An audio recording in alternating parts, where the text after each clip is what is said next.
এদিন মই জুবিন দাক ক'লো, জুবিন দাৰ খুব সম্ভৱ ৪৮ নে ৪৮ বৰ্ষীয় জন্মদিন আছিলে আৰু সেইদিনা মই ক'লো যে দাদা সকলোৱে জন্মদিনত উপহাৰ দিয়ে, আজি মই আপোনাৰ পৰা এটা উপহাৰ ল'ব বিচাৰিছো। মানে খুব বেলেগতকৈ অকণমান সুকীয়া এটা প্ৰশ্ন তেওঁক সুধি, গতিকে এইটো কি লাগে? আপোনাৰ হাতখন লাগে, বোলে লৈ যা হাতখন। গতিকে কি হাতখন নি কি কৰিবি? মই ভাবিছো মানে যিটো স্পৰ্শ অনুভূতি এটা, আপোনাক লগ পাবলৈ ইমান মানুহ ৰৈ থাকে, আপোনাক লগ পাবলৈ এষাৰ কথা পাতিবলৈ, আপোনাক চুই চাবলৈ চবেই বিচাৰি থাকে। গতিকে মই আপোনাৰ হাতখন এটা স্পৰ্শ অনুভূতি ল'বৰ বাবে মই ৰাখিম। উত্তৰ প্ৰজন্মই হওক, যিসকলে আপোনাক নাপায় মোৰ তালৈ আহিলে হ'ল, এনেকৈ কওঁ আৰু তেতিয়া আপোনাক চুই যাব পাৰিব ইয়াতে। জুবিন গাৰ্গ জীয়াই থকা অৱস্থাত আপুনি এটা প্ৰতিমূৰ্তি নিৰ্মাণ কৰিছিল, প্ৰস্তুত কৰিছিল।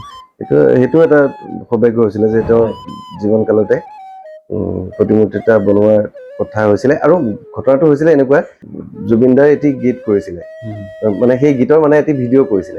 সেই ভিডিঅ'টো জয়ন্ত হাজৰিকাৰ এটি প্ৰতিমূৰ্তি নিৰ্মাণ কৰিছিলো মই, আৰু অন্যান্য বিষয়বস্তুৰ সৈতে মই জড়িত হৈছিলো। এই ভিডিঅ'টোৰ খাতিৰত মই জড়িত হোৱাৰ সুযোগ পাইছিলো, আৰু তাতে জয়ন্ত হাজৰিকাৰ এটি প্ৰতিমূৰ্তি আমি বনাই দিছিলো, যিটো জুবিন দাই এগৰাকী শিল্পী হিচাপে চৰিত্ৰটো ৰূপায়ণ কৰিছিলে জুবিন দাই নিজে, মানে ভাস্কৰ্য শিল্পী হিচাপে।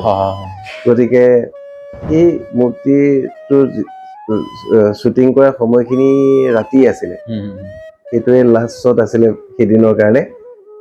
তেতিয়া কৈছে যে মানুহ মৰিলে মূৰ্তি বনায়, মোক কৈছিলে যে তই মই জীয়াই থাকোঁতে মূৰ্তি এটা বনাব লাগিব।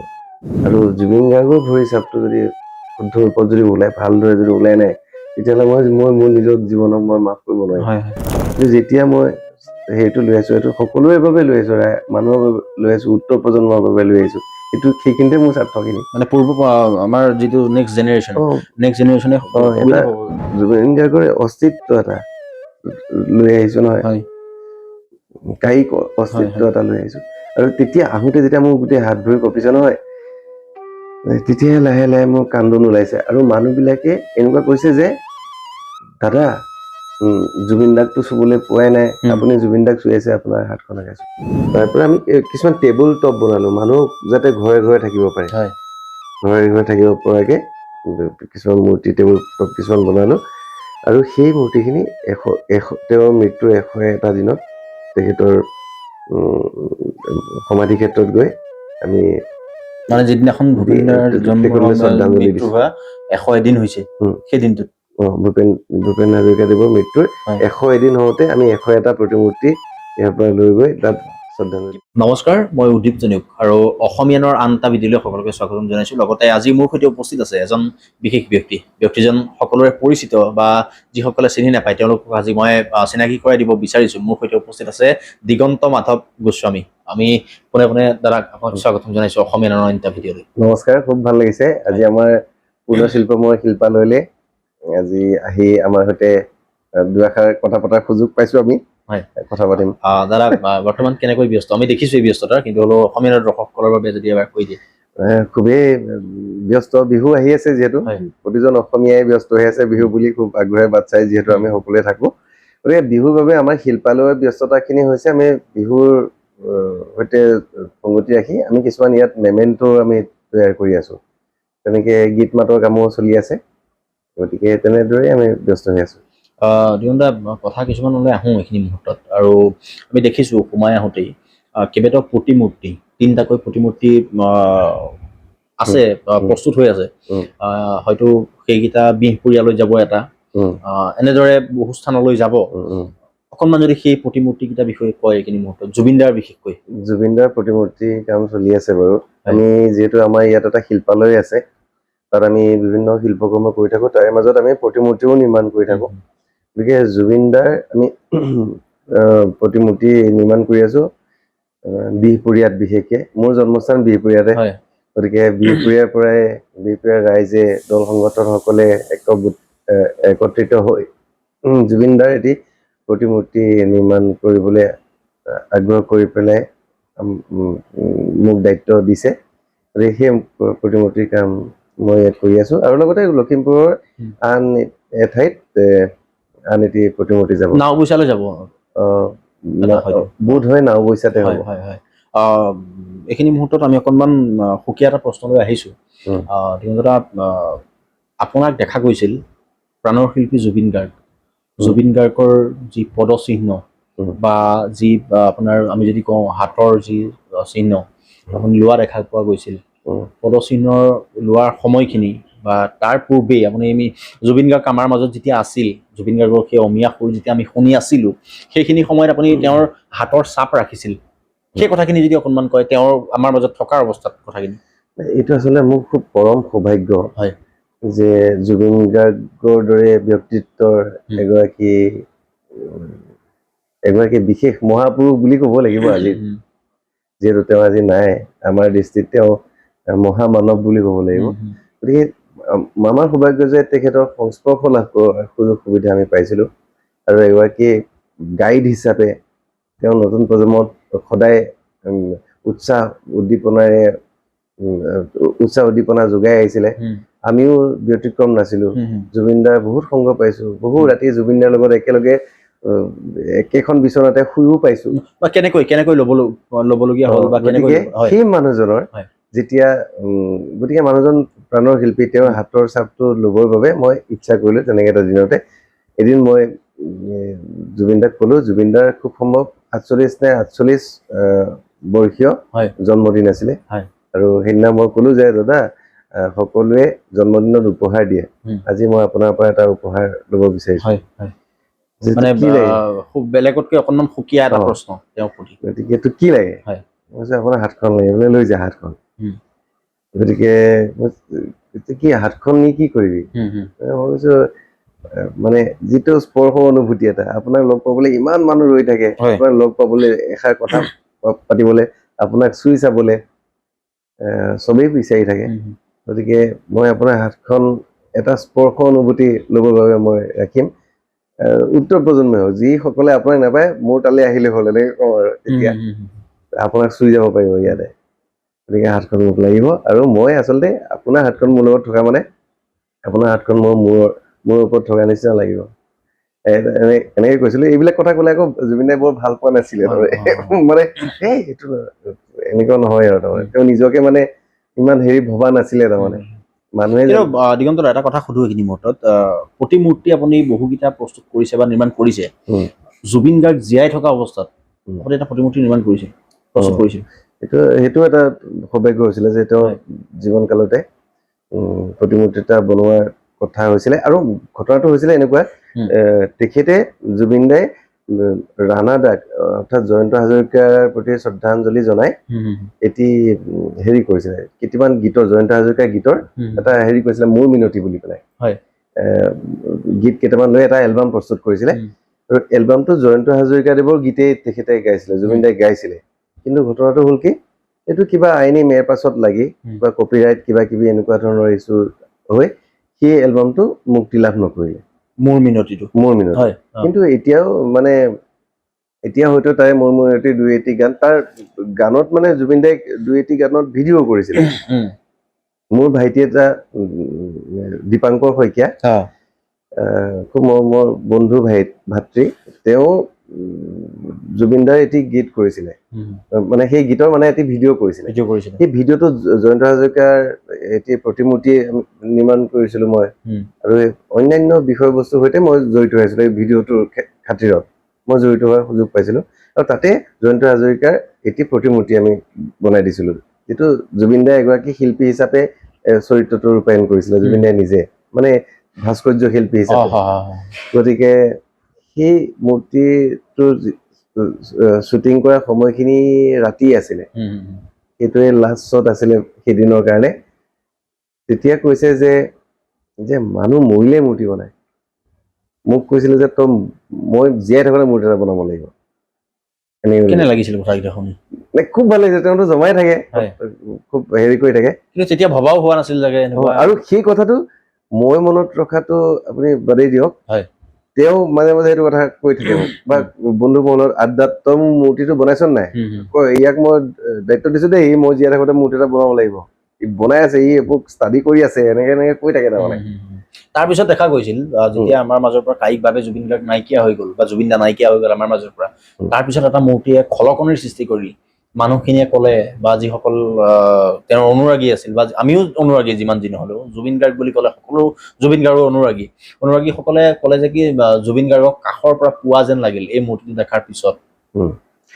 এইটো আচলতে এই প্ৰতিমূৰ্তিটো আচলতে হাউলি ৰাস হয়, এইটো ইমান বছৰে হাউলি ৰাসৰ এটি পৰম্পৰা চলি আহিছে আৰু ৰাস কমিটিৰ পৰা এইবাৰ মোলে জুবিন দা ঢুকোৱাৰ পিছতে মোলে এটা প্ৰস্তাৱ আহিলে যে জুবিন দা যিহেতু নাই, জুবিন গাৰ্গ অবিহনে হাউলি ৰাসখন সম্পূৰ্ণ হ'ব নোৱাৰে, গতিকে হাতত সময়ো কম, কিন্তু হুবহু জুবিন গাৰ্গ এজন লাগে যাতে মানুহে এটি হেৰি ল'ব পাৰে, আৰু তুমি জুবিন দাক ভালকে পাইছা বুলি আমি শুনিছো, গতিকে তুমি মূৰ্তিটো বনাব পাৰিবা বুলি আমি বিশ্বাস ৰাখিছো, এনেকে বুলি এইটো দায়িত্ব দিলে।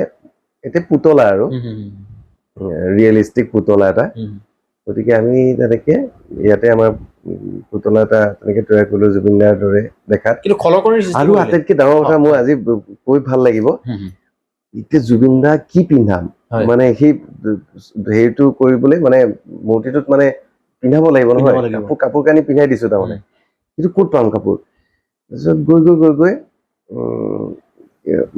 ভণ্টি এজনী, তাই প্ৰতীক্ষা, তাই খুব ভাল ছিংগাৰ, ৰাষ্ট্ৰীয় পৰ্যায়তো তাই সুনাম অৰ্জন কৰি আহিছে, তাইক কলো, আৰু তাই এটা দিন তাই হেৰি মানে কষ্ট কৰি জুবিন দাই পিন্ধিব পৰা কাপোৰ তাই বিচাৰি ফুৰিছে, গৈ এখন হেৰিত পালে, এখন মলত গৈ বিচাৰি পালে, কৈছে জুবিন দাই ভাল পোৱা নিচিনা কাপোৰ, মোলৈ ফটো দেখাইছে, মোক মামা বুলি মাতে, তাই মোক মামা বুলি মাতে, মামা চোৱাচোন এইটো এইটো হেৰি হৈছে নে, ভাল লাগিব নে, মই বিৰাট ভাল লাগিছে, লোৱা। যে তেওঁলোকে তাৰমানে নিদিয়ে, কাৰণ জুবিন দাক সেই চাৰ্টটো উপহাৰ ছিংগাপুৰৰ পৰা অহাৰ পিছত উপহাৰ দিম বুলি জুবিন দাৰ এগৰাকী খুব ঘনিষ্ঠই মানে বুক কৰি থৈছিলে, জুবিন দাটো নাহিলে, আৰু তাই ক'লে যে জুবিন দাকে পিন্ধাবৰ কাৰণে চাৰ্টটো লাগে, গতিকে সেই চাৰ্টটো তেনেকে। দিগন্ত দা, আমি কথা পাতিলো বহুখিনি কথা, কিন্তু এইখিনি মুহূৰ্তত আমি যদি জানিব বিচাৰো, জুবিন গাৰ্গৰ আমাৰ মাজৰ পৰা যেতিয়া কায়িকভাৱে নাইকিয়া হৈছিল বা জুবিন গাৰ্গ নাইকিয়া হোৱাৰ খবৰ যেতিয়া আমি পাইছিলো, তাৰপিছত জুবিন গাৰ্গ ছিংগাপুৰৰ পৰা তেওঁৰ নশ্বৰ দেশ দিল্লীলৈ লৈ অহা হৈছিল, দিল্লীৰ পৰা কাহিলীপাৰা স্থিত তেওঁৰ বাসগৃহত পাইছিলহি, সেইখিনি সময়ত জুবিন গাৰ্গৰ পদচিহ্ন লৈছিল দিগন্ত মাধৱ গোস্বামীয়ে, মোৰ যদি ভুল হোৱা নাই এইখিনি মুহূৰ্তত, আৰু কেনেকৈ মানে ল'বলগীয়া হ'ল বা সেইখিনি কথা যদি অকণমান কয়, সেই পদচিহ্ন লোৱাৰ সময়খিনি কথা। আচলতে এইটো মোৰ এটা অভ্যাস এটা হৈ গ'ল, মোৰ মানে পদচিহ্নটো ৰাখি থব কেনেকে পাৰি, হাতৰ চিন এটা ৰাখিব পাৰি, যে এটা স্পৰ্শানুভূতি এটা কেনেকে ৰাখিব পাৰি। মই প্ৰথম কিন্তু মই দেউতাৰ ভৰি হিচাপটো মই ৰাখি থৈছিলো, দেউতা এতিয়া আছে, কিন্তু মই ভাবিছো যে দেউতা এদিন আহিছিলে, মই আপোনাৰ পৰাই প্ৰেক্টিচ কৰাম বুলি পেলাই দেউতাৰ কিবা এটা কৰিম বুলি দেউতাৰ ভৰি হিচাপটো মই ৰাখিছিলো। তাৰপিছতে ভূতপূৰ্ব মুখ্যমন্ত্ৰী তেখেতৰ মানে তৰুণ গগৈ ডাঙৰীয়াৰ ভৰি চাপ ললো, উত্তৰ কমলাবাৰী সত্ৰৰ সত্ৰাধিকাৰ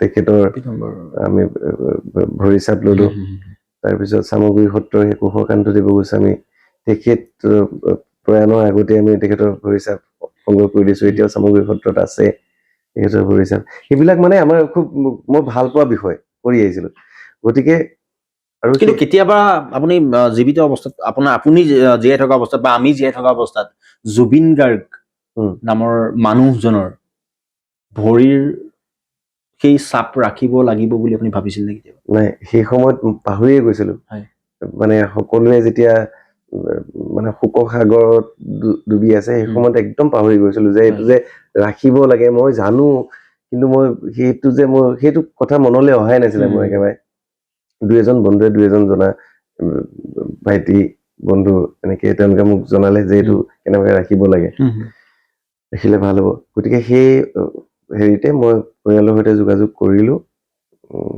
বাকী বিভিন্ন প্ৰকাৰে সকলোৱে কৈছে যে দিগন্তই ভৰি চাপটো ৰাখিব লাগে, কিবাকে সেইটো সুবিধাটো হ'ব লাগিব ইয়ালৈ অহাৰ পিছত। তাৰপিছত ডিচিশ্যন হ'ল যে কাহিলীপাৰালৈকে যোৱা যাওক, কাৰণ কাহিলীপাৰাতে অকনমান সময়ৰ কাৰণে এটা কফিনৰ পৰা আনটো কফিনলৈ অনা যাব, সেইখিনি সময়তে কফিন খোলা হ'ব, সেইখিনি সময়তে সুযোগ সুবিধা পোৱা যাব। গতিকে আমি ৰাতি তালৈ গৈছো, ৰাতিপুৱা আহি পোৱাৰ পিছত হাজাৰ বিজাৰ মানুহ একদম মানে মানে চব আমি সেই পৰিৱেশ দেখিছো ইতিমধ্যে।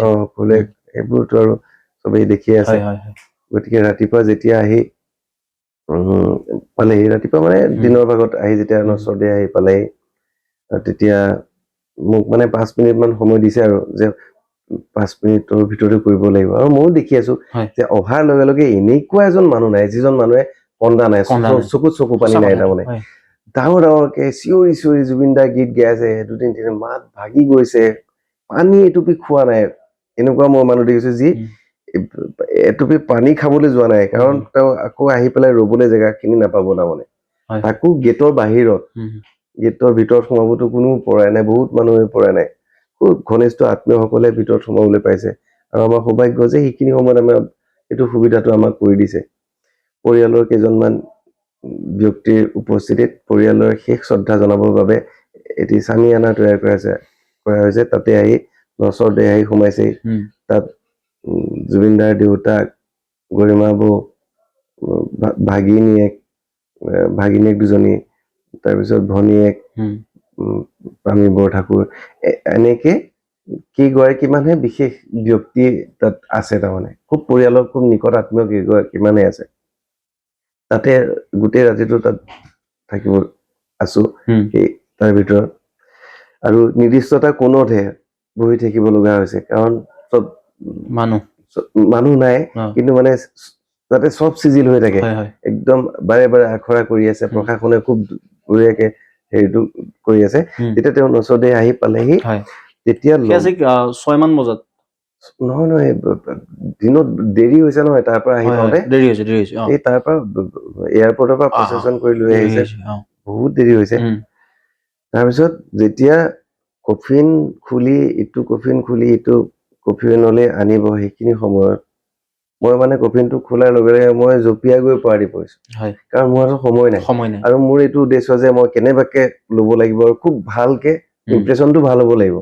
এইখিনি কাম কৰিবলৈ সাধাৰণতে 1-1.5 ঘণ্টামান সময় লাগে। 5 মিনিটৰ ভিতৰত মই কেনেকে কৰিম? আৰু জুবিন গাৰ্গৰ ভৰি চাপটো যদি শুদ্ধ ৰূপত যদি ভালদৰে যদি ওলাই নাই, তেতিয়াহ'লে মই মোৰ নিজৰ জীৱনক মই মাফ কৰিব নোৱাৰিম। আৰু সেই মুহূৰ্তত মোৰ মনৰ চিন্তাটো মই এই মুহূৰ্তত কৈছো, চবেই কান্দিছে একেলগে। যেতিয়া হাজাৰ হাজাৰ মানুহে কান্দে, সেই শব্দটো জীৱনত প্ৰথমবাৰ শুনিছো। আটাইতকৈ এনেকুৱা লাগে, আটাইতকৈ খঙাল মানুহ এটা, মোক বিলাক দেখিলে একদম গপচ মানুহ এটা দেখিলে এনেকুৱা লাগে যে মানুহটোৱে কেতিয়াও জীৱনত কান্দিয়ে পোৱা নাই নেকি, অনবৰতে খঙেই কৰি আছে নেকি। সেই মানুহটোৱে যেতিয়া হিয়া ধাকুৰি কন্দা দেখিছো, এনেকুৱা বিভিন্ন মানুহৰ মাজৰ ছবিবিলাক মই কৈছো। কোনে কৰা নাই, চবেই কান্দিছে। আৰু সেই মুহূৰ্তত হয়তো একমাত্ৰ নকন্দা মানুহটো মই আছো, বিশ্বাস কৰাটো। মই কিন্তু চকু পানী ওলোৱা নাই সেইখিনি সময়ত। মই কিবাকে সম্বোধন কৰিছো। মোৰ উদ্দেশ্য হৈছে ভৰিত চাপটো মই ভালদৰে ল'ব লাগে। গতিকে মই ভাবিছো যে আৰু মানুহবিলাকে আৰু অলপ কান্দক, আৰু অকমান সময় লওক, যাতে মোৰ চাপটো মই ধুনীয়াকে লৈ যাব পাৰো।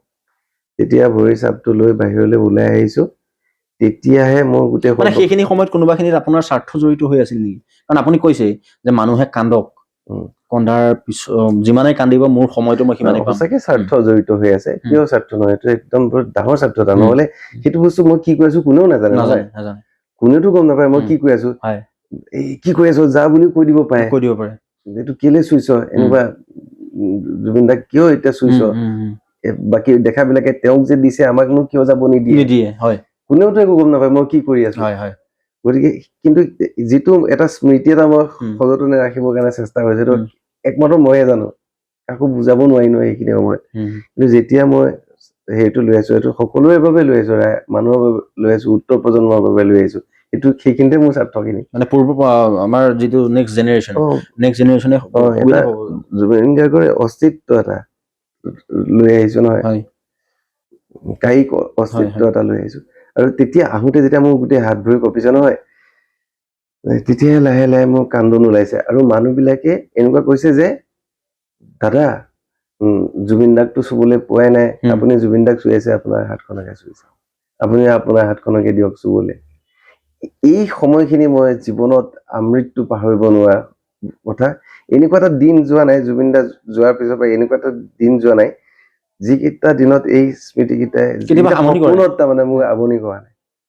প্ৰতিটো সপোনতে তেওঁ আছে আজিৰ ডেটত মানে যেতিয়া কথা কওঁ সেই কথাটোতে এটা মানে অকণমান মানে আবেগিক এটা মানে খুন্দা এটা বৰ মাৰে এটা মানে আমি ধন্যবাদ জ্ঞাপন কৰিছোঁ আৰু কোনেও নজনা বা যিসকলে জানিছিল যদিও ইমান এটা গোপনীয়তা কোনেও জনা নাছিল কাৰণ তেওঁ উল্লেখ কৰিছেই মানুহে যিমান পাৰে কান্দক যিমানে কান্দিব দিগন্তদাই সিমানে সময়খিনি পাব তেওঁ উল্লেখ কৰিছে আৰু কেনে এটা পৰিৱেশ হৈছিল সেই কথা সকলোৱে উপলব্ধি কৰিছে মৰ্মে উপলব্ধি কৰিছে সেই কথা আৰু বেছি কথা আমি ইমানকৈ নুসুধো কাৰণ তেওঁ আৱেগিক হৈছে এইখিনি মুহূৰ্তত আমি দিগন্ত অকণমান সুকীয়া এটা পৰিৱেশলৈ আহোঁ আমি যদি পোনে পোনে আহোঁ আমি আপোনাক দেখিছিলোঁ আজিৰ পৰা প্ৰায় বহু বছৰ আগেই এজ এ এংকৰ হিচাপে নিউজ চেনেল এটাৰ সেইখিনি বিষয়ে অকণমান পাতক মই আচলতে মই ব্যক্তিগত ছেটেলাইট চেনেল এটাত মিউজিক চেনেলত মই ৰামধেনু চেনেল মই কৈছোঁ তাতে মই যে ভিজে প্ৰডিউচাৰ হিচাপে মই তাত কাম কৰিলোঁ প্ৰায় 10 বছৰ কাল মই তাত থাকিলোঁ মই এটা খুব ধুনীয়া অনুষ্ঠান এটা কৰিবলৈ মই সুযোগ সুবিধা পাইছিলোঁ নাইট ৰাইডাৰ্ছ বুলি এটা অনুষ্ঠান কৰিবলৈ সুবিধা পাইছিলোঁ আৰু এই অনুষ্ঠানটোতে মই বহুত মৰম পালোঁ বহুত আদৰ পালোঁ প্ৰায় 10 বছৰ কৰি আহিলোঁ এই 10 বছৰ আগতে যিবিলাক ল'ৰা ছোৱালী সৰু হৈ আছিলে তেওঁলোকে শুনে নহয় আজিৰ ডেটত আহি কেতিয়াবা মোক কেতিয়াবা লগ পায় আৰু কয় তেতিয়াৰ পৰা চুলিখিনি দীঘল আছিল নে তেতিয়া মাজে মাজে থাকে কেতিয়াবা কাটি দিওঁ এনেকুৱা আছিলে গতিকে ভাল লাগে আৰু সেই সময়খিনি আৰু 10 বছৰীয়া সময়খিনি সদায় এটা লাইভ প্ৰগ্ৰেম চলালো কোভিড মহামাৰীৰ সময়খিনিতো প্ৰগ্ৰেমটো মই চলাই থাকিবলৈ চেষ্টা কৰিলোঁ গতিকে সেইখিনি বৰ ভাল লগা সময় আমি আৰু কথা পাতিম এইখিনিতে আমি দিগন্ত দাক যিসকলে চিনি পাইতো পায়েই আৰু যিসকলে নাজানে তেওঁলোকে অকল ভাস্কৰ্য শিল্পী সাংবাদিক অভিনেতা এনেদৰে জানে কিন্তু আজি আমাৰ এই অনুষ্ঠানৰ জৰিয়তে দিগন্ত দাই বাঁহীও বজাব আমি বাঁহীৰ সেই অমীয়া সুৰ শুনিম আৰু এটা সঁজুলি বাদ্য যন্ত্ৰ আছে এইটো হয়তো মই আজিলৈকে দেখা নাই অকণমান যদি দেখুৱাই দিয়ে দৰ্শকসকলক এইটো হৈছে এই কভিডৰ সময়তে মই মানিছিলো এইটো মই কভিডৰ সময়ত এনেই নেট খুচৰি থাকোতে মই গম পালো যে আমাৰ থলুৱা বাদ্যযন্ত্ৰবিলাকনো কেনেকুৱা চাওঁতে ওলালো এইটো চাইনিজ হুলুচিপ আছে এটা চাইনিজ কিবা আখৰ এটা লিখাও আছে এইটো চাইনাৰ পৰা আহিছে আৰু যিটো সময়ত কভিডৰ মহামাৰী চলি আছে সেই সময়ত মই চাইনাৰ পৰা এই বস্তুটো মই আনিছো অকণমান যদি বজাই দিয়ে কেনেকুৱা হয় এইটো আৰু এটা হেৰি আছে আমাৰ আহোম সকলেও এই বাদ্যযন্ত্ৰটো কিন্তু ব্যৱহাৰ কৰিছিলে বুলি মই জানিবলৈ পাইছিলো সেই উদ্দেশ্যতে মই এতিয়া মই ইমান বজাম সেই সুৰবিলাক নাজানিম কিন্তু মই শুনি থকা প্ৰায়ে শুনি থকা সুৰ এটা মই বজাবলৈ চেষ্টা কৰে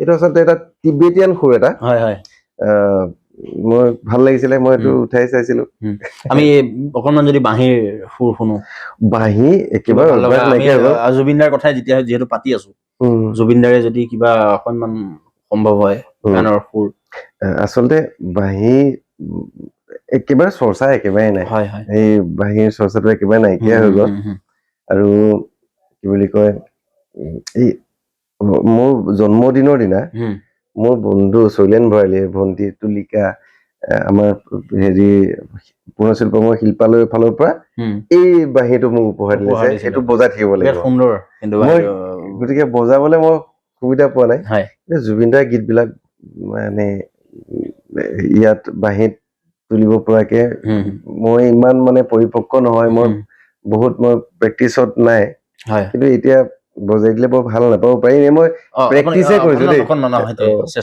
বেলেগ কিবা এটা প্ৰেক্টিচ কৰি যাওঁ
আচলতে জুবিন দাৰ গীত বজাম বুলি যদি কৈছিলো আজি আচলতে অলপ সময় আগতে জুবিন দাই গোৱা গোপালে কি গতি কৰিলে বৰগীত ভাগ শুনি আছিলো হয়। সেইকাৰণে মই গাই তাকে আছো মনলৈ আহিলে মই অকনমান গুণগুণাই আছো সেইটো জুবিন দাই গাইছিলে বহুত হয়, ধুনীয়া গাইছিলে হয়, গোপালে কি গতি কৰিলে হুম, হুম। গোবিন্দে কি মতি দিলে হয় দিনটোতে আমি অকনমান সুকীয়া এটা পৰিৱেশলৈ যাওঁ উম। আপোনাৰ যিহেতু উল্লেখ কৰিছো আমি যে আমি যিটো ৰাস্তাৰে সোমাই আহিছো বা যিটো পদূলিৰে আমি সোমাই আহিছো গুৱাহাটী মহানগৰীৰ যান্ত্ৰিকতাৰ মাজত যিটো পৰিৱেশ সেই পৰিৱেশটোত যেতিয়া আমি সোমাই আহি দিগন্তদাক আমি লগ পাইছো এটা সুকীয়া পৰিৱেশ আৰু এই পৰিৱেশটোলৈ যি মানুহ আহিব এবাৰ যিসকল ব্যক্তি এবাৰ আহিব সেই ব্যক্তি সোনকালে হয়তো এই পৰিৱেশৰ পৰা ঘূৰি যাব নোৱাৰিব কাৰণ এটা সুকীয়া পৰিৱেশ এই পৰিৱেশটোলৈ অহাৰ পূৰ্বে দিগন্ত মাধৱ গোস্বামী ক'ত আছিল কেনেকৈ আহিল ইয়ালৈ অকনমান যদি থুলমূলকৈ কয় আচলতে সৰুৰ পৰাই খুব ৰাপ আছিলে খুব আগ্ৰহ আছিলে আৰু পৰিয়ালতো এনেকুৱা দীক্ষা পাইছিলো মানে মোৰ ককা স্বৰ্গীয় পদ্মকান্ত গোস্বামী তেখেত ৰতনপুৰ বৰকলীয়া সত্ৰৰ সত্ৰাধিকাৰ আছিলে ককাই মাৰ্গীয় সংগীতৰ চৰ্চা কেনেকৈ হয় মোক দেখুৱাইছিলে নিজে এগৰাকী ভাল চিত্ৰকৰ ভাল এগৰাকী লেখক আছিলে আৰু ককাৰ ছত্ৰছায়াতে থাকি মোৰ মামা মাহী এওঁলোকৰ মানে যি মৰম সাদৰ আৰু তাৰ মাজতে মই আচলতে ডাঙৰ হ'বলৈ সুযোগ সুবিধা পালো আৰু তাতে এটা সেই সত্ৰীয়া পৰিৱেশ এটাত থাকিলো গতিকে মাৰ্গীয় চিন্তাধাৰা যোৰহাট ৰতনপুৰ বৰকলীয়া সত্ৰ গতিকে তাতে থকাৰ সুযোগ পালো যেনেকে তাৰ মাজতে মই সুধিছো পটককে অকণমান যদি জন্মৰ পৰা কৈ আহে মানে জন্ম আপোনাৰ জন্ম মোৰ বিহপুৰীয়াত বিহপুৰীয়াত জন্ম গতিকে এল পি স্কুল পঢ়িবৰ কাৰণে কিন্তু মই তাত গলো এল পি স্কুল তাতে থাকি মই আকৌ বিহপুৰীয়ালৈ আহিলো তাতে মই হাইস্কুলীয়া শিক্ষা তাতে বিহপুৰীয়াতে ললো তাতে যিহেতু বিহপুৰীয়াখন নাট্য চৰ্চাৰ এটি মানে ভাল নাম থকা বা নাট্য চৰ্চাৰ ক্ষেত্ৰত মানে আগৰণুৱা এখন ঠাই গতিকে তাতে নাট্য চৰ্চা কৰাৰ সুযোগ সুবিধা লাভ কৰিলো তাতে নাটকৰ মৌচাক বিহপুৰীয়া থিয়েটাৰ একাডেমীৰ নিচিনা অনুষ্ঠান আমি পালো য'ত নাটকৰ অভিনয়ৰে এটি আনুষ্ঠানিক শিক্ষা লাভ কৰাৰ সুযোগ লাভ কৰিলো গতিকে সেইখিনি কৰি আহি নাটকৰ পোক বুলি কয় নহয় এই নাটকৰ পোক সোমালে নাটকৰ বেলেগ বেলেগ দিশ আছে দৃশ্যসজ্জাই হওক মানে মেকআপেই হওক এইবিলাকৰ প্ৰতি আগ্ৰহ সোমাই গ'ল অভিনয়টো আছেই বা নাটক কেতিয়াবা লিখাৰ অভিজ্ঞতা হ'ল এনেকে কৰি আহি মানে নাটকৰ প্ৰতি মোহত পৰি গলো তাৰপিছত যেতিয়া দৰং কলেজত পঢ়িবলৈ আহিলো সংস্কৃত বিভাগত নামভৰ্তি কৰিলো আৰু তাতে সেইখন বেলেগ মঞ্চ পালো তাতে নতুন নতুন বন্ধু বান্ধৱ লগ পালো বৰেণ্য ব্যক্তিসকলক লগ পালো আৰু নিজৰ প্ৰতিভাবিলাক দেখুৱাবৰ কাৰণে এখন মঞ্চ পালো দৰং কলেজত অহাৰ পিছত আৰু যেতিয়া দৰং কলেজৰ বাৰ্ষিক খেল ধেমালি হওক কিবা হওক তাতে মানে মোৰ শিল্পবিলাক দেখুৱাবলৈ সুযোগ সুবিধা পালো এখন প্ৰদৰ্শনীত মই জ্যোতিপ্ৰসাদ আগৰৱালাদেৱৰ এটি প্ৰতিমূৰ্তি বনাইছিলো সেই প্ৰতিমূৰ্তিটো যথেষ্ট চৰ্চা হৈছিলে তেতিয়া কোনে বনাইছে যে দৰং কলেজত পঢ়ি থকা ল'ৰা এটাই বনাইছে এনেকে বুলি পেলাই সৰু ল'ৰা এটাই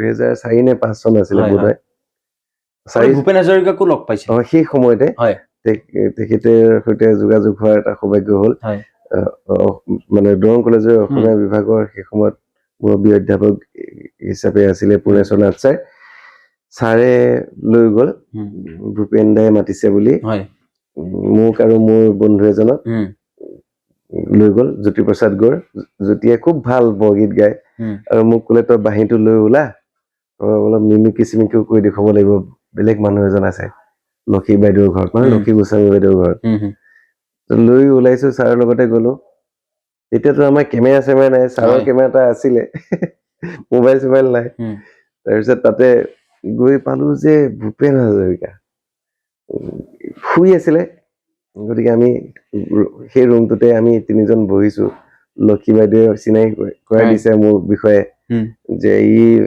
বেলেগ বস্তু এনেকে বহুত কিবা কিবি কাম কৰে আজি কথা চিনাকিটো এতিয়াও মনত পৰে গতিকে জ্যোতিয়ে বৰগীত গালে মই বাঁহী বজালো মোক মিমিক্ৰি কৰিবলৈ ক'লে মই মিমিক্ৰি কৰিলো আহিব বহুত সময় কথা পাতিলো আহিব সময়ত মোক ক'লে যে এখন চিঠি দিছে মোক লিখি দিছে কোনে লিখি দিছে ভূপেন দাই লিখি দিছে মই কৈছিলো আপোনাক মই কি বুলি মাতিম এনেকে মই সুধিছিলো দেই আপোনাক মই কি বুলি মাতো এতিয়া কৈছে দাদা বুলি মাতিবা বুলি কৈছে সেইকাৰণে মই ভূপেন দা বুলিয়ে কওঁ দেই তাৰপিছত তেখেতে এটা মানে চিঠি এখন লিখি দিছে লিখিছে যে মোৰ বুকুৰ ইচ্ছা দিগন্তৰ হাতত মোৰ ছবি মূৰ্ত হৈ উঠিব আৰু মোক কৈছিলে মই 3 ঘণ্টামান বহি দিলে মোৰ ছবি এখন আঁকিব পাৰিবানে এনেকে কৈছিলে তেওঁ বোধ হয় ইচ্ছা এটা আছিলে জীৱন কালত মূৰ্তি এটা তেওঁ নিজৰ চাবৰ বাবে ইচ্ছা এনেকুৱা নিশ্চয় কিবা এটা কৰিছিলে এতিয়া মই ক'লো মই ইমান পৰিপক্ক হোৱা নাই মই কলেজত পঢ়ি আছো ভালকে অলপ চেষ্টা কৰি মই আৰু অলপ যেতিয়া পৰিপক্ক হ'ম তেতিয়া আপোনাৰ মূৰ্তি এটা নিশ্চয় বনাম আপুনি বহি থাকিব নালাগে আপোনাৰ ছবিখন আমাৰ হৃদয়ত আছে গতিকে ছবিখন হৃদয়ৰ পৰা উলিয়াবলৈ চেষ্টা কৰিম ভূপেন হাজৰিকাদেৱ জীয়াই থকা অৱস্থাত বনোৱা হৈছিল মূৰ্তিভাগ তেওঁ জীয়াই থকা অৱস্থাত মই তেখেতক মূৰ্তিটো দিয়া নহয় কিন্তু যেতিয়া তেওঁ ঢুকালে আচলতে তেতিয়াই মানে সম্বিত ঘূৰি আহিলে ছবি আঁকি আছো তেওঁক ফলো কৰি আছো তেওঁক চব ফালৰ পৰা চাওঁ মানে তেওঁক হেৰি কৰি থাকো আৰু সেই সময়ত মানে কি প্ৰতিমূৰ্তি এটা বনাবৰ বাবে যথেষ্ট খৰচৰ কথা আৰু সেইখিনি মই কলিজীয়া ল'ৰা মই বহন কৰিব নোৱাৰো তেতিয়া কলেজত পঢ়ি থকা দিনৰ মোৰ তেতিয়া ধনবিধ নাছিলে নিজে বেনাৰ পোষ্টাৰ লিখি যি 2 পইচা পাওঁ তেনেকে নিজৰ প্ৰয়োজনীয় আহিলাসমূহ মই লওঁ গতিকে এই তেনেকুৱা কথা দিগন্ত দা মই এইখিনিতে সুধিব বিচাৰিছো আমি যিহেতু ভূপেন হাজৰিকাদেৱৰ কথা ভূপেন হাজৰিকাদেৱৰ কথা পাতি আছো এইখিনি মুহূৰ্তত আপুনি ভূপেন হাজৰিকাদেৱৰ 101টা মূৰ্তি আপুনি নিৰ্মাণ কৰিছিল বা প্ৰস্তুত কৰিছিল এইখিনি কথা যদি অকণমান কয় সেইটোৱে তেখেত ঢুকোৱাৰ পিছত মানে কি হ'ল মোৰ বন্ধু দিগন্ত ৰাজ ভূঞা তেওঁ তেজপুৰৰ আমি দৰং কলেজৰ আমি সহপাঠী আছিলো তেওঁ মোক ক'লে যে আপোনাকতো ভূপেন হাজৰিকাই এটি বিশেষ আপোনাৰ হেৰি আশা এটা দি থৈ গৈছিলে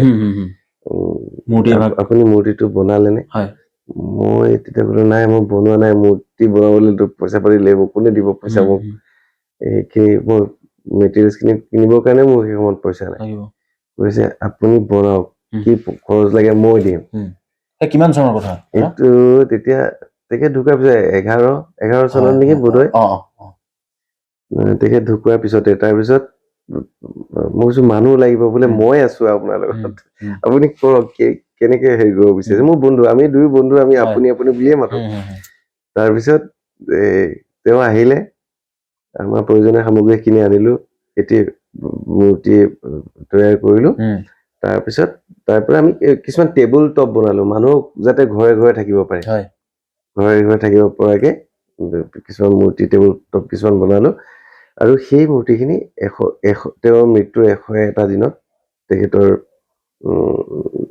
সমাধি ক্ষেত্ৰত গৈ আমি মানে যিদিনাখন ভূপেন দাৰ মৃত্যু হোৱা 101 দিন হৈছে সেই দিনটোত ভূপেন হাজৰিকাদেৱৰ মৃত্যুৰ 101 দিন হওঁতে আমি 101টা প্ৰতিমূৰ্তি ইয়াৰ পৰা লৈ গৈ তাত শ্ৰদ্ধাঞ্জলি কিমান দিন লাগিছিল 101টা প্ৰতিমূৰ্তি নিৰ্মাণ কৰোঁতে প্ৰস্তুত কৰোঁতে সেই 101 দিন লাগিছে মানে এটা মূৰ্তিত এদিনকে লাগিছে চাবলৈ গ'লে তেনেকুৱাই হ'ব গতিকে 101 দিনৰ ভিতৰত আৰু আমি আৰু তেওঁ ঢুকুৱা তেখেতক মানে হেৰি কৰি মানে খৰি দিয়াৰ পিছত জালুকবাৰীৰ পৰা গৈ সেই একে গাড়ী গা নোধোৱাকে মই মাতি লৈ গৈছো মই হেৰি কৰিবৰ কাৰণে আৰু ঘৰৰ ভিতৰত মই যেতিয়া ফ্লেটত থাকো ভাড়া তাতে ওপৰলৈ মই উঠাই লৈ তাতে মই মানে মডেলৰ কাম আৰম্ভ কৰিছিলো আৰু কিমান চনৰ কথা এই 2011 বোধহয় তেখেত এইখিনি সময়তে ঢুকাইছে আমি বহু কথা পাতিলো আৰু বহু নজনা কথা আমি আজি জানিলো কাৰণ 101 দিনত 101টা মূৰ্তি নিৰ্মাণ কৰাটো বোধহয় আজিৰ দিনত খুব কষ্টকৰ হ'ব পূৰ্বেতো কষ্ট আছিল এইটো আচলতে টেকনিক আছে মই তেতিয়াই মই এইটোৱে ক'ব বিচাৰিছো যে মূৰ্তি আচলতে প্ৰকৃতাৰ্থত মূৰ্তি মই এটাহে বনাইছো যিটো মডেল মই এটাহে বনাইছো আজিকালি মোল্ডিং কাষ্টিং কিছুমান মেথড কিছুমান থাকে গতিকে তাৰ জৰিয়তে তাৰমানে মানে সেই একেটা মূৰ্তিকে আমি বাৰে বাৰে আমি বনাই গৈ আমি 101টা কৰিছো তাৰমানে আৰু সেই সময়ত সেইকাৰণে মোৰ কাৰণে খুব চেলেঞ্জিং বিষয় এটা আছে, খুব চেলেঞ্জ আছে, মই নাজানিছিলো তেতিয়া এনেকে যে কৰিব পাৰি, এটাৰ পৰা যে 10টা আমি বনাব পাৰো। তেতিয়া প্ৰথম শিকিছে আৰু মানে কামখিনি শিকাই মানে এই নিচাৰ পৰা পেচা হৈ থাকিল হয় হয় লাহে লাহে হয় আজিৰ দিনত। সেইটোৱে হৈছে। আমি কথা পাতি আছো বহু চিৰিয়াছ কথা পাতিলো আমি। উম, অকণমান যদি ধেমেলীয়ালৈ যাওঁ, ধেমেলীয়া মানে কি আজিৰ দিনত এইটো চিৰিয়াছেই, বিশেষকৈ চিলিণ্ডাৰ হওক বা পেট্ৰল জাতীয় সামগ্ৰী বা ডিজেল জাতীয় সামগ্ৰী বৰ্তমান সময়ত নাটনি দেখিবলৈ পোৱা গৈছে। বা যদিও আপুনি পাইছে যিটো চিলিণ্ডাৰৰ দাম আপোনাৰ 1000ৰ পৰা 800 টকা, সেই চিলিণ্ডাৰটো আপুনি কিনিবলগীয়া হৈছে 2500ৰ পৰা 3000 টকা। কি ক'ব তাৰ বিষয়ে? এইটো বাৰু আচলতে কৃত্ৰিম নাটনি এটা হৈছেই নে বা যুদ্ধ বিগ্ৰহৰ কাৰণে কিবা এনেকুৱা আমদানি নোহোৱাৰ বাবে এনেধৰণৰ হৈছে, সেইটো আমি মানে আপোনাৰ নাজানো। ঘৰতো হয়তো চাগে এইটো নাটনি হৈছে। নিশ্চয় হৈছে। আমাৰ শিল্পালয়তো সেইটো নাটনি হৈছে আচলতে। আৰু আচলতে আমাৰ ঘৰত আমাৰ 3টা পেট, কিন্তু শিল্পালয়ত আমাৰ প্ৰায় 20টামান পেট আছে। গতিকে আমাৰ ইয়াৰ চিন্তাটো অলপ বেছি হৈ যায়। কিন্তু এতিয়া আমাৰ এনেকুৱা হয়, এইবিলাক কথাত আমি একো চিন্তা নকৰো, এনেকুৱা ধৰণৰ কথাত আমি ভালে পাওঁ। কিয় ভাল পাওঁ তাৰ ইংগিতটো অলপ বেলেগ ধৰণৰ। কেতিয়াবা ৰাতি 2টা বজাতো কি হয়, হেৰি বনাই আছো, ভাত বনাবলৈ মন গ'ল, ভাত বনাইছো, আৰম্ভ কৰোতে চিলিণ্ডাৰ নাই। সেইখিনি সময়ত আকৌ চবেই দুখ কৰে, খং কৰে, হেৰি কৰে।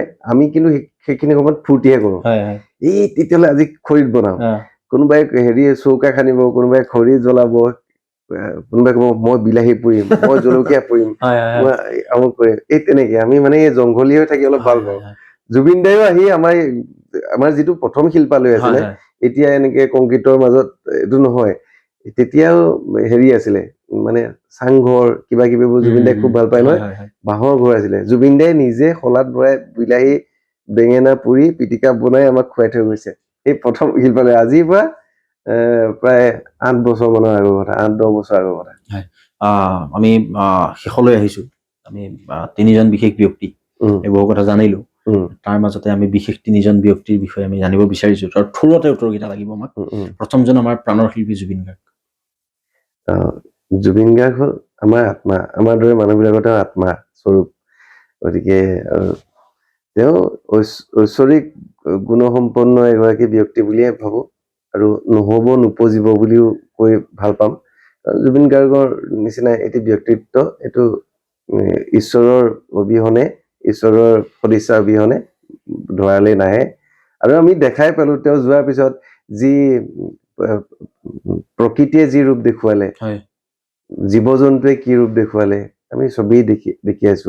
এই বৰষুণ, এই ৰ'দ, এই ডাৱৰত ছবি, এই তেওঁ ছবিৰ সন্মুখত চকুলো থকা গৰু, চৰাই চিৰিকটি।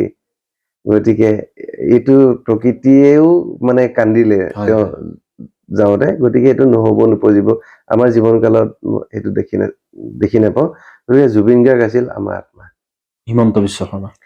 হিমন্ত বিশ্ব শৰ্মা এজন সুদক্ষ আৰু দক্ষতা সম্পন্ন ৰাজনীতিবিদ। তেওঁকো আমি নহব নোপজিব বুলি ক'ব পাৰো। যেনেকে তৰুণ গগৈ ডাঙৰীয়া, তেখেত এগৰাকী সুদক্ষ ৰাজনীতিবিদ আছিলে। আৰু ৰাজনীতিত কোনোবাই ভাল পাব, কোনোবাই বেয়া পাব, কিন্তু এই ৰাজনীতিৰ বিষয়ে, যিহেতু মই ৰাজনীতি বিজ্ঞানৰ বিষয়ে নাজানো, এইবোৰ ৰাজনীতিৰ বিষয়ে একো মোৰ বিশেষ আইডিয়া নাই, তথাপিতো তেওঁক যথেষ্ট মানুহে মৰম দিছে, বহুত মানুহে ভাল পাইছে। গতিকে মই ভাল মানুহ বুলি ক'ব বিচাৰিছো, আৰু তেওঁ ভাল মানুহ হৈ থাকক। শেষৰজন দিগন্ত মাধৱ গোস্বামী। তেওঁ হ'ল দিগন্ত মাধৱ গোস্বামী হ'ল অস্পষ্ট মানুহ এজন। অস্পষ্ট বুলি এইকাৰণে ক'ব বিচাৰিছো যে মই মানে অকমান আধ্যাত্মিক চিন্তা চৰ্চাত থাকি ভাল পাওঁ। আৰু মই বিশ্বাস কৰো প্ৰতিটো কামৰ অন্ততে এজন ঈশ্বৰ পুৰুষ আছে, এজন ঈশ্বৰ আছে। ঈশ্বৰক মই অন্ধবিশ্বাসী নহয়। মোক যুক্তি নিদিয়াকে, মই যুক্তি নোহোৱাকে মই ভূত প্ৰেত বিশ্বাস নকৰো। যদি যুক্তি থাকে, যদি যুক্তি দিব পাৰে, মই তাত যোৱাত মোৰ কোনো আপত্তি নাই। বিজ্ঞান প্ৰযুক্তি মই সদায় সন্মান কৰা মানুহ। আজি AI যুগৰ মানুহ আমি।